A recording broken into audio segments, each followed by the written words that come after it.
Okay, mga kapatid, welcome back po. Ito po yung aming bisita, si Ma'am Hilda. Grabe, napakaswerte namin kasi itong pagkakataon, binigyan kami ng oras. Ma'am Hilda, God bless po. At sana magbigyan mo kami ng oras at salamat po sa binigyan ng oras. Pero ang tanong ko, Ma'am, ikaw na ba? Ikaw na ba? Ako na nga. Di ba? Yun ang mga tinatawag na kuhan, proactive ano Ma'am, di ba? Pero Ma'am, ito lang naman, simple lang naman kami. Bilang dito sa aming barangay, pag yung, wala kami pinipili. Kung ano lang yung kuhan, nandun kami. Basta wala kami sa side yung ano pa man side sa amin, nandun lang kami sa tamang kuhan. Kumbaga, kung sino lang ang bumisita sa amin, binibigyan namin ng importansya. Okay. Mga tanong lang Ma'am, sino nga ba Ma'am si Ma'am Hilda? Sa mga hindi nakakaalam. Okay, si Ma'am Hilda ay isang simpleng babae.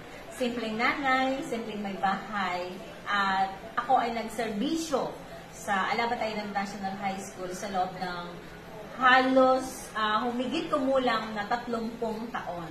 At sa loob ng mahabang panahon na ito, ibinuhos ko yung aking pagmamahal at serbisyo para sa mga kabataan.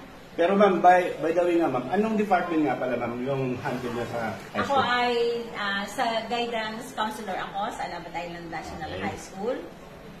Ma'am, ilan yung naging supling niyo po? 2 anak na lalaki. Okay. Anong pangalan po yung pinakaswerteng husband po? Pinakaswerte. Pinakaswerteng asawa ko ay si Romelo, pero siya ay kilala sa tawag ng Kuya Dats. Kuya Dats. Ito Ma'am, tanong lang kami Ma'am. Bilang tumatakbo Ma'am ng Vice Mayor, natutuwa kami kasi kumbaga nagkakaroon ng tinatawag na mapagpipilian. Kumbaga, hindi naman sa ano pa man sa parte, pero maganda rin naman yung kwento. Kasi unang-una, kayo po'y babae, di ba? Yung katunggali naman lalaki.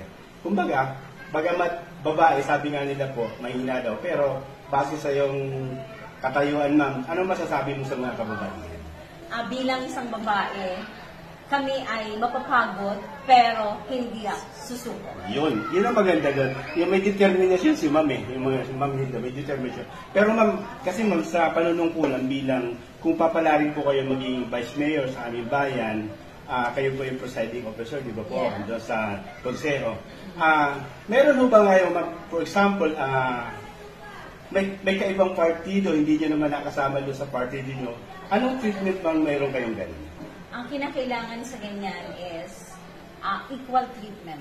Kasi lahat kami ay nangarap na magserbisyo sa bayan.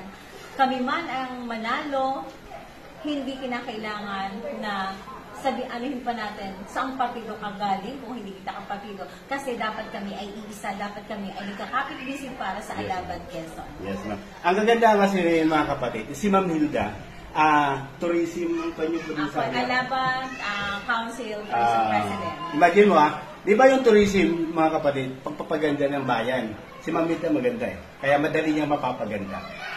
Totoo, madali kasi gamay niya na yan